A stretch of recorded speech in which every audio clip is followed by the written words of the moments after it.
My name is Travis Huggins, and this is for Anatomy and Physiology Lab for the second Anatomy and Physiology for our eighth and final module. And this is question 1 of this week's assignment, which is listing 3 major organs of the female reproductive system and what their functions are. So let's dive on into it.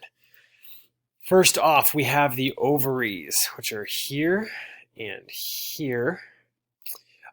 These are the primary female gonads. They are located on the lateral walls of the pelvic cavity. The ovaries are internal endocrine organs that are in charge of producing hormones such as estrogen and progesterone. Each ovary releases an egg each menstrual cycle, except in the case that one of them is either missing because it's been removed or it is damaged, in which case the other ovary will release an egg during the menstrual cycle. The uterine tubes, which are here and here, they're also known as the fallopian or the oviducts. They are the initial ducts of the female reproductive system.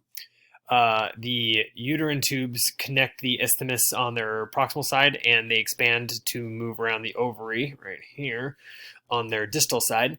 The fallopian tubes are the route by which the egg will travel to the uterus. As you can see, it's right there.